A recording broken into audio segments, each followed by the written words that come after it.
Estamos con el senador Germán Coutinho, candidato a intendente de Salto, una vez más, en esta nueva sección que la prensa está estrenando, que se llama Sumados, en esta era de comunicación que nos tiene muy por Zoom. Y bueno, queremos arrancar esta entrevista yendo a uno de los temas que son que está más en boga en esta campaña electoral, que es el déficit de la intendencia, ¿verdad? Un déficit que empezó con Fontecilla en el torno de 90 millones de pesos, luego cuando usted entrega la intendencia en el 2014 trepó a más de 700 millones y ahora se vislumbra que el déficit va a ser aún mayor todavía de lo que cerró a diciembre. Se dice que podría llegar a 2.000 millones de pesos. Ese es el rojo de la intendencia. ¿Usted qué valoración hace de este déficit, de cómo se generó y qué es la salida que tiene para adelante Salto? Primero, siento que lo que fue las críticas y el poner el acento en la administración nuestra, hoy lo hace y lo transforma en rehén al propio exintendente de Lima de esos números. Y en ese contexto también siento que en algún que otro momento, algunos que otros candidatos veían que eso les podía rendir y que definitivamente casi no toman postura, o también dicen tener las soluciones para eso, pero no la transmiten con contundencia de cómo lo harían. Nuestro déficit tiene un relato. Primero, nosotros fuimos gobierno departamental con el Partido Colorado, con un gobierno nacional del Frente Amplio. Eso no ha sido en la historia del país algo común. Por lo tanto, también estábamos adecuados a un escenario de una OPP, de una presidencia, de una secretaría de presidencia, de todo un escenario de un gobierno del expresidente Mujica, y también en todos los contextos con respecto a ministerios directamente de dirigentes frente amplistas y empresas del Estado con el Frente Amplio. Nosotros tenemos ese contexto que muy bien tú decís, de 90 millones, que son a diciembre del 2010. Cuando nosotros llegamos en julio, ese déficit Fontecilla tiene dos agravantes. Una es que ya no eran 90 millones, eran cerca de 150. Él dice que dejó plata en caja. Lo dijo en la prensa la semana pasada. Estamos hablando de dos cosas distintas. Estamos hablando de recursos, de dinero, de plata, y estamos hablando de déficit. Nosotros podemos decir también que a la época y a las diferencias de épocas, dejamos muchísima plata en la pantalla, que es la caja. Por lo tanto, en el contexto de lo que estamos hablando del déficit, número oficial, 726 millones, como decías tú muy bien, es 90 millones a diciembre del 2010, a mediados de año, cuando nosotros asumimos, ya eran 150 millones, recursos en la caja sí, pero había también dos temas importantes. Uno, había que pagarle a Geocom en un muy buen trabajo que hizo ese gobierno, que fue salir de los expedientes de papel a los expedientes electrónicos, pero lo pagó toda la administración nuestra.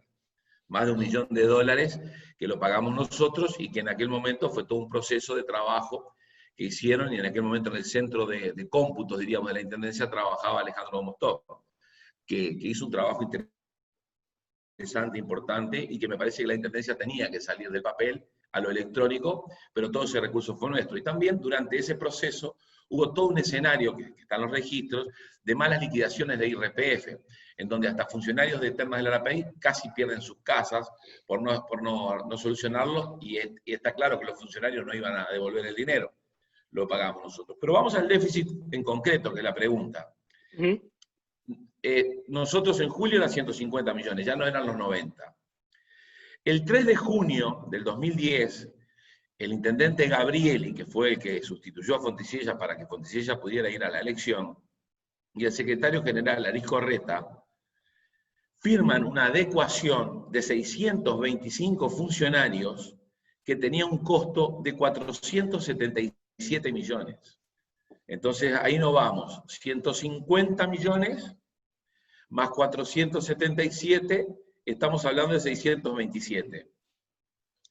Por lo tanto, nosotros en 5 años, según el propio déficit, entre los que nos ingresó y salió, son 99 millones. El problema suyo, entonces, podemos decir que fue el rubro cero. No, el problema mío fue el escenario. Primero, yo no tuve problema. Durante los 60 meses, nosotros hasta que llegamos a la elección, pudimos cumplir siempre, y la caja siempre empezaba de cero. Pero sí, en ese contexto, hoy, por ejemplo, el rubro cero supera ampliamente el rubro cero aquel criticado. Por eso hablaba de lo de rehén. Las deudas nuestras eran unos 250 millones de pesos, hoy andan un poco más, pero además hay 100 millones, más de 100 millones de pesos en cheques diferidos, que lo tienen los empresarios, que te lo muestran, que están preocupados, que no saben qué va a pasar.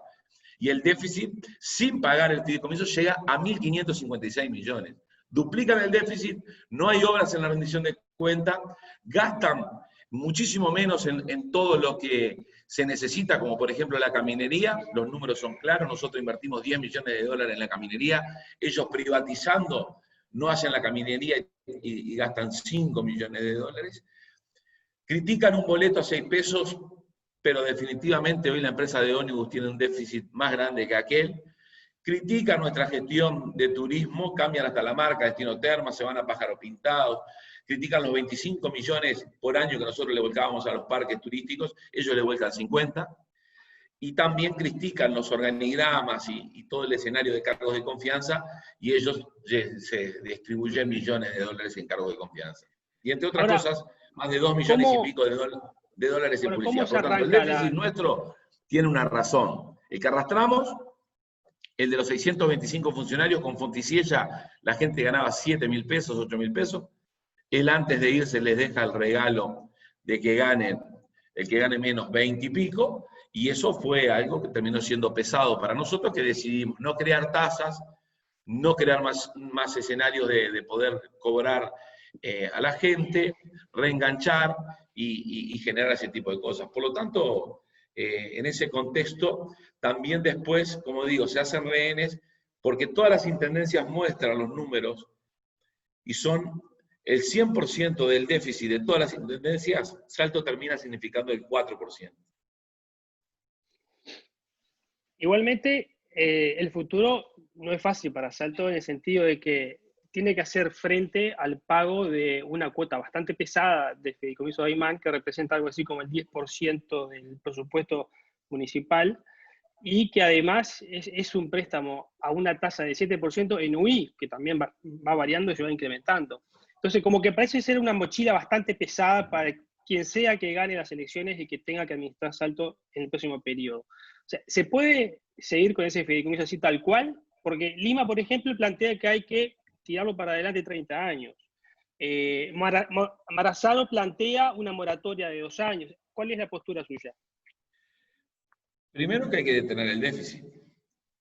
Una de las maneras de detener el déficit son varias cosas que nosotros estamos razonando y analizando y que vamos a trabajar y a ser eficientes en el contexto del presupuesto nacional, porque ahora estamos también hablando de que siempre uno asume y el presupuesto nacional se vota después. Ahora vamos a tener presupuesto nacional antes de intendencia y de cambio de gobierno. La pandemia en ese escenario jugó en ese contexto. Por lo tanto, estamos en un escenario distinto, novedoso, que no es un congreso de intendentes y un escenario de intendentes que van a llegar, porque cuando lleguen los intendentes, el presupuesto nacional todavía, en el caso nuestro, por primera vez vamos a tener hasta la posibilidad de estar allí, ¿no? Aquellos que somos legisladores. Por lo tanto, una eficiencia del contexto. Después hemos estado reunidos con el equipo económico, tenemos a Nicolás Santana, Ricardo Stirling, hemos tenido varias reuniones con Ariel Dabrié, para que ayude. También Nicolás se ha juntado con algunas que otras personas experientes del partido a nivel nacional, que en su momento integraron el equipo de Luis Mosca. Hemos estado conversando principalmente con Alfi, y Salto es menos problemático que muchos departamentos del país, en deuda y en déficit. Entonces, hay ejemplos, país, que los vamos a poder tomar e implementar y llevar adelante. Con respecto al negocio financiero, Vamos a esperar el presupuesto nacional, vamos a esperar la posibilidad de qué manejo o de qué postura puede tener AFISA, porque también acá va a jugar mucho el rol, no solamente de lo que uno quiera proponer, sino del fiduciario. Porque capaz al fiduciario le sirve más plazo, pero que no se toque la tasa. Capaz le sirve achicar el plazo y sí se puede tocar la tasa. Va a haber que mirar el contexto general para también adecuarse a una realidad que desconocemos, porque a la propia Soledad Marazano, que estuvo reunido con nosotros, le hicimos varias preguntas con respecto al gobierno Frente Amplista de Lima y hoy de Novoa, y ella misma con mucha franqueza y con mucha sinceridad nos transmitió que también desconocía.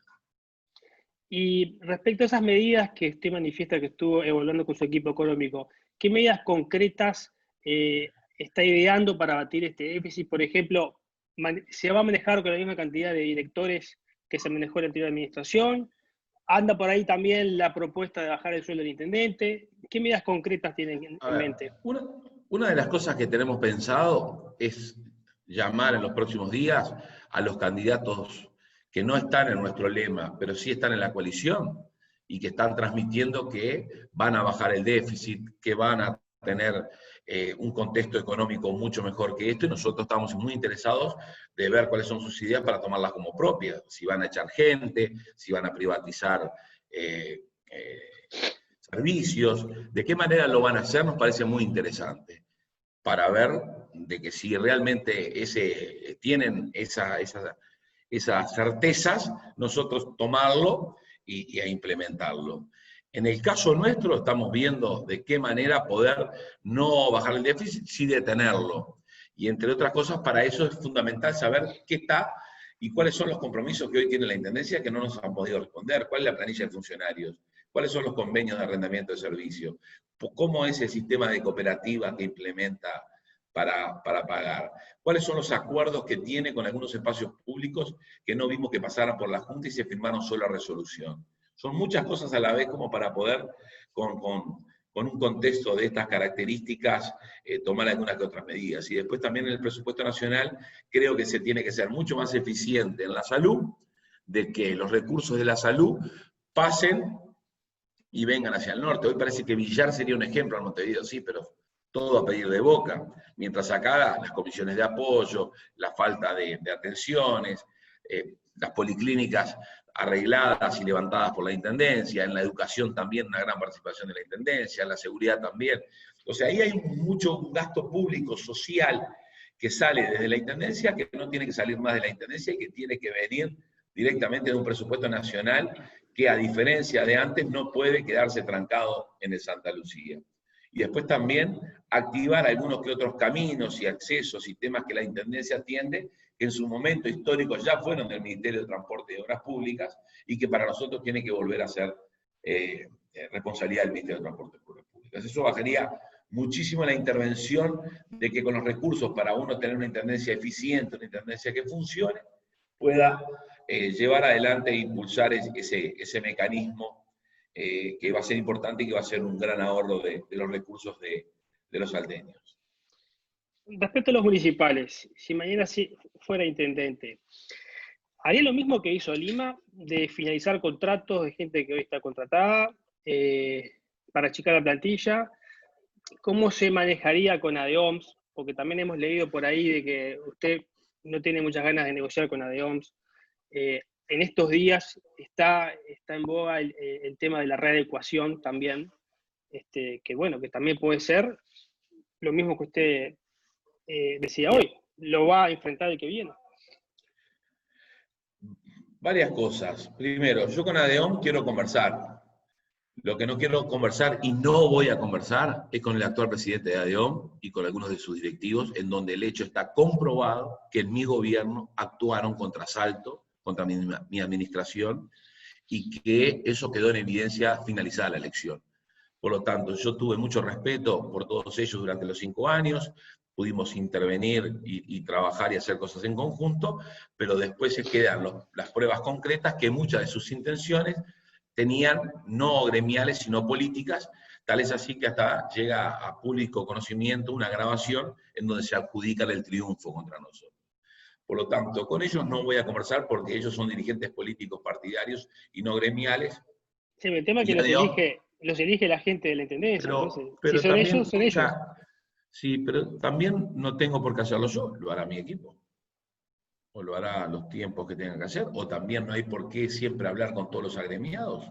La Intendencia puede tener varios mecanismos de representantes para plantear sus intereses. Y además, ¿qué van a venir a hacer si durante 5 años no fueron al despacho de Lima a plantearle nada? Ni aumento, ni que le bajaron las horas, ni esto, ni aquello. ¿Y por qué van a venir al mío? A 5 años pasaron sin ir al despacho del intendente de Lima, y ahora Lima se va, llegamos nosotros, y van a venir a querer reunirse. No, no no voy a Esta tener tiempo readecuación para... que están hablando ahora, usted está en desacuerdo. También digo que en los mismos conceptos de lo que fue aquella, porque nosotros en esa adecuación, durante todo el proceso, durante los 5 años, que demoran 5 años en hacer adecuaciones en este país, y en esta intendencia, cada 5 años en adecuación. Acá nosotros vamos a actuar con seriedad, con responsabilidad.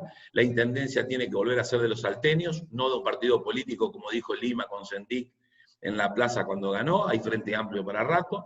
Si sos Frente Amplista, horas y grados de ingresos. Si sos de otros partidos, persecución. No lo vamos a permitir. Eso lo hicieron con nuestros compañeros. Nosotros vamos a hacer una intendencia para Frente Amplistas, blancos, colorados y para todos, como fue siempre. Por lo tanto, en los términos de negociación, yo no voy a negociar con las autoridades de ADEOM que hoy están, con las personas. Con ADEOM me he reunido con los jubilados, me he reunido con funcionarios cualquier cantidad durante todo este tiempo, y vamos a hacer las cosas de acuerdo a lo que entendemos, pero en ese escenario no vamos a dialogar con gente que actuó directamente con mala intención. ¿Finalizaría contratos actuales o no? Vamos a finalizar los contratos de los jerarcas. No vamos a cortar por el hilo más fino. Vamos a finalizar los contratos de lo que claramente ingresaron, después quieren quedarse o buscan los mecanismos para quedarse, o políticamente participan de esta actividad, son jerarcas políticos, son jerarcas de confianza, y después por haber estado o por estar en la empresa del Estado quieran quedarse. Eso no lo vamos a permitir, y así como en el 2010 tomamos algunas que otras decisiones en donde tomamos esa decisión, la vamos a volver a tomar, nada distinto a lo que hicimos en el 2010, en donde tomamos decenas de decisiones de funcionarios que eran jerarcas y los cesamos en la intendencia. Otro tema de campaña que va cobrando fuerza es el tema de los asentamientos, que en los últimos 10 años objetivamente se ha visto un incremento sustancial de la cantidad de asentamientos que hoy hay en Salto. Se han contado más de 30. Y son gente que vive sin los servicios básicos, sin saneamiento, muchas veces colgado de la luz. Blardoni ha planteado, el candidato del Partido Nacional, ha planteado una idea de hacer asentamiento cero. ¿Qué idea tiene usted desde su agrupación para erradicarlos? Bueno, primero que nada, que tuvimos 15 años de Frente Amplio, que son los grandes responsables de lo que tienen que hacer las viviendas, y de jerarcas de funcionamiento de empresas públicas como OCE, UTE, que tienen que generar los espacios de que lleguen los servicios para que la gente no llegue antes y después los servicios. Y después, con el apoyo supuesto del gobierno nacional, tener intendencia frente amplista, gobierno nacional frente amplista, y tu departamento no tuvo viviendas, y no tuvo escenarios para hacer viviendas. Por lo tanto, primero que fue un fracaso total en ese contexto de que el gobierno departamental no tuvo el peso político ante el gobierno nacional para poder frenar y erradicar esos asentamientos. Segundo, nuestra principal arma para trabajar en ese escenario, en ese contexto, es la eficiencia de las empresas públicas, pero también la creación de la ley de urgente consideración, que habla a las claras en uno de sus artículos, que se crea la dirección para erradicar los asentamientos, para trabajar en forma directa con el gobierno nacional, gobierno departamental y gobierno municipal. Y allí empezar en ese escenario lo que van a tener los contextos presupuestales para poder generar eso. Yo soy un gran hincha de MEVIR, siento que el espíritu de MEVIR en su historia, creado por Gallinal Heber en un gobierno y en un presupuesto de gestido, erradicó el rancherío, erradicó los problemas que tenía en la campaña, y que esa experiencia es una de las mejores experiencias como para poder empezar a implementar en la ciudad, pero principalmente en sintonía con la expectativa y con el trabajo de poder generar carteras de tierra con los servicios y lo que es la creación de una ley de urgente consideración, que cada punto, cada artículo de esa ley, el presidente de la República y todos la han considerado de fundamental para cambiar la historia del país. Por lo tanto, en ese artículo tiene que estar la historia de cómo vamos a cambiar el escenario en donde la gente no siga viviendo en asentamientos.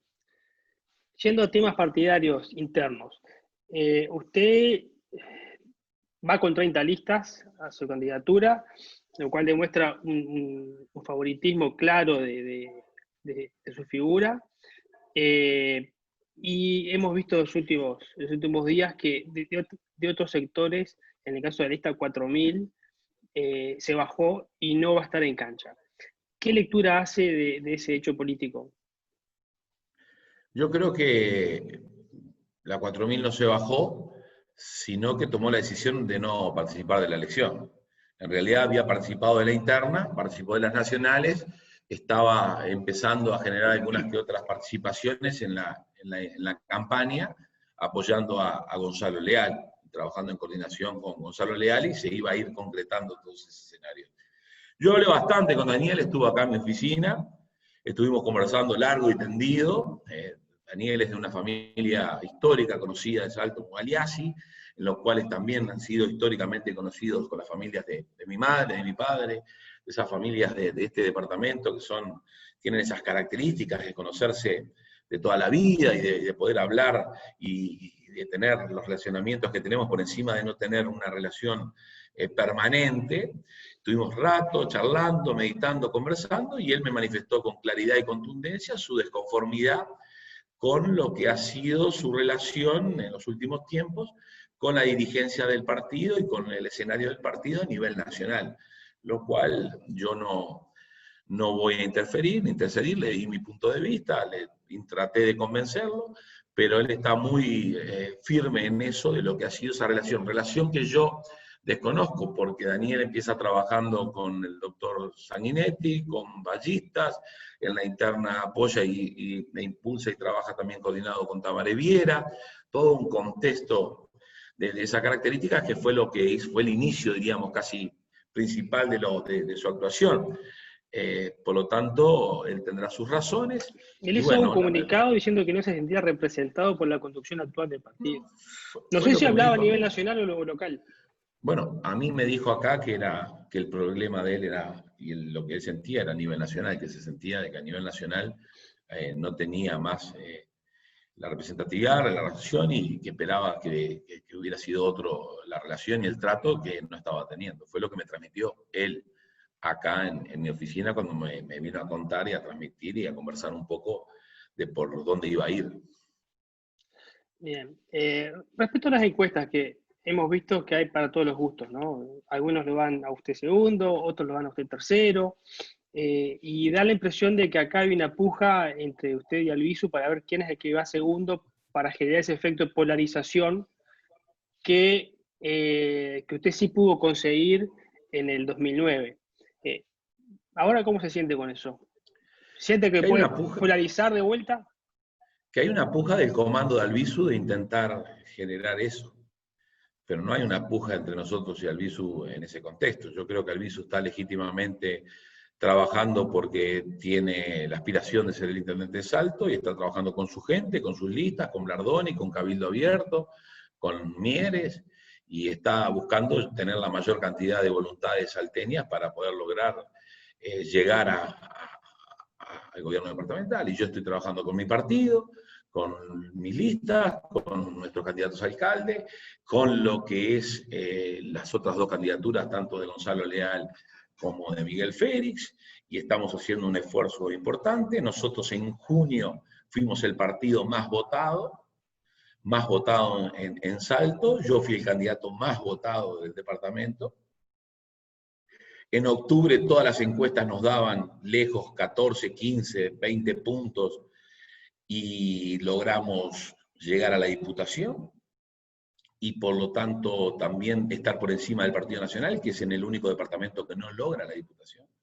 El Partido Colorado dentro de un 12% se mete como primera fuerza de la coalición, el Partido Nacional dentro de un 29% queda tercero y sin la banca. Por lo tanto, también esas encuestas, gran parte de esas encuestas que se difundían en todos los medios de Montevideo, que son las que casi todas intervienen hoy también, decían que yo no llegaba al Senado, que el único senador de Ballistas iba a ser el doctor Sanguinetti. Por lo tanto, y si voy al 2010, 15 puntos abajo y varios escenarios, por lo tanto, creo que acá es un contexto de trabajo. Yo en el 2010 y en el 2015 lo que pasó y lo que sucedió fue que la gente vino a votar y tomó y la polarizó la gente misma, pero en el 2010 un candidato blanco mostraba encuestas argentinas la semana antes, diciendo que estaba entre el Partido Nacional y el Frente Amplio. Otro candidato blanco me acusaba de privatizador y me acusaba de que quería llevar la Universidad del Interior a Durazno. Así que esas discusiones entre dirigentes siempre fueron. La gente toma otras decisiones y vota. En el 2015 hay una tapa de diario de la candidata del Partido Nacional diciendo que prefiere que gane Lima a que gane yo. Así que digo, los dirigentes son una cosa, la gente es otra, y acá lo que hay es casi un escenario de esas características, y después hay candidatos que yo siempre digo, candidatos que muestran encuesta no tienen ni trabajo ni propuesta, porque la verdadera elección son en las urnas el domingo 27 y la gente va a votar lo que entienda. El doctor Sanguinetti fue 2 veces presidente de la República y nunca en una encuesta dijo que iba a ser el presidente. Por lo tanto, las miro con mucha tranquilidad, las miro con mucha paciencia, y sí las miro, pero está claro que siento en el día a día de alguien que ha estado 7 veces en una elección, yo he estado en 7 elecciones, 4 como protagonista directo, y bueno, lo que yo siento el día a día en la calle, lo que siento en los barrios, lo que veo en el interior, y con estos resultados, que son los últimos resultados que te decía, reales, y de estos errores de las encuestas, está claro que tengo varias razones para creer que no le tengo que poner toda la atención ahí, y sí toda la atención a la campaña electoral al lado de la gente. La última le hago, la del estribo. Si se diera el peor de los escenarios en que usted pierda la elección, ¿se queda en el Senado los 5 años? ¿O cómo se imagina? Sí, la verdad que con franqueza te digo, José Antonio, ya tenemos un poco la decisión con mi familia. Si yo no soy intendente de Salto, nos vamos a ir todos juntos a vivir a Montevideo. Entendemos que se habrá terminado una etapa en Salto, que hice el máximo de mis esfuerzos para poder trabajar y luchar por Salto, pero la democracia es así, las elecciones y la gente elige y hay que saber ganar y hay que saber perder. Por lo tanto, creo que inmediatamente voy a tomar la medida de trasladarme esta vez no solo, sino trasladarme con mi familia para intentar ser un gran senador de la República, para intentar generar un gran trabajo en el Senado de la República. ¿Se iría de forma definitiva de Salto? Seguramente, sí, seguramente. Seguramente.